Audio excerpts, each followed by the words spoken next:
Welcome to Layman's Language Lab. Join us on this journey to make complex tech concepts easy and fun. Don't forget to subscribe for more quality educational content. Your support inspires us. YouTube is a globally popular platform where people can share their videos. Users have the ability to upload, view videos, and they can also interact by rating these videos, commenting on them, and even report any issues with the videos. For this project, we aim to design a simpler version of YouTube. Our key requirements are that users must be able to upload, view, and share videos. They also should be able to search for videos using video titles. In addition, the system should keep track of important video statistics such as the number of views, likes, and dislikes. Users also need to be able to comment on videos. Our system should be reliable, meaning no uploaded videos should be lost, and it should be highly available, meaning it can be accessed at any given time. We can afford to have slight inconsistency for the sake of maintain high availability. Also, the system should deliver real-time experience to users without any lag. Given we have 1.5 billion total users with 800 million active daily users, and each user is estimated to view 5 videos per day, we estimated the total video views and uploads per second, as well as the storage needed for videos each minute. We will create SOAP or REST APIs that will expose our services, such as uploading videos and searching for videos. For each API method, parameters will be defined for the functionalities, and successful executions will return specific responses. We will have a database schema where we will store metadata with each video in a SQL database. For each video comment, we need to store a variety of information, including the user's ID and the creation time of the comment. For user data storage, we will use MySQL. We need to efficiently manage read traffic, segregating it from write traffic. Also, we need to handle video uploads and encoding efficiently. For storage, we will have a separate storage for videos and thumbnails to manage them properly. For improving performance, we should introduce a cache for our metadata servers and use CDN to deliver content to users based on their geographical locations. To handle fault tolerance and load distribution among database servers, we will employ consistent hashing.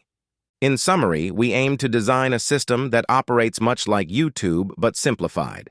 Our key goals are to ensure such a system should be highly reliable, available, and capable of handling heavy traffic and a large amount of data. We will optimally use our resources to achieve these goals, focusing on efficient read traffic management, ensuring robust video uploads and encoding, and making effective use of storage. Ultimately, we aim to deliver a user-friendly, effective, and efficient video sharing service. At a high level, we need multiple components, including a processing queue for handling uploaded videos, an encoder for encoding the videos, a generator for creating video thumbnails, storage for the videos and thumbnails, and a user database to store user information and video metadata. Imagine a user, let's call her Emily, who decides to use our YouTube-like platform through her smartphone or laptop. Emily's journey through our system begins the moment she taps the app or visits our website. Whether she's here to watch a trending video, upload her latest vlog, or just browse and interact with the content, our system is designed to handle it all seamlessly. As soon as Emily sends a request, be it to stream a video, upload her own content, or interact with other users' videos, her request travels through the digital ether to our system. The first stop is at our robust load balancer. Think of this load balancer as a smart traffic cop, directing the flow of user requests to ensure everything runs smoothly and efficiently. It ensures that Emily's request is sent to the best available web server, avoiding any digital traffic jams and ensuring a fast, responsive experience. Once her request reaches one of our web servers, the magic of streaming begins. If Emily is here to watch a video, she's directly connected to our media cache.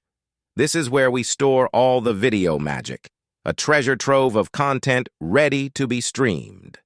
Our media cache is like a digital library, housing not just the videos themselves, but also their thumbnails, ensuring Emily can quickly find exactly what she's looking for. But what if Emily is here to upload her own video? In that case, her journey takes a slight detour. Her video first heads to our application server, a hub that's all about personalization and interaction. It's here that her video details, her preferences, the likes she receives, and the comments on her videos are stored and managed. After Emily uploads her video, it's time for it to be prepped for the world.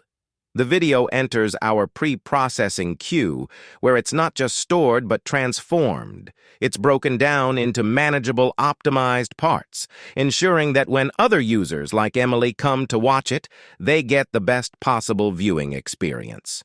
But there's more. For those videos that capture the hearts and minds of users worldwide, becoming instant hits, we have a special treat. These popular videos are served through Amazon CloudFront. Why, you ask?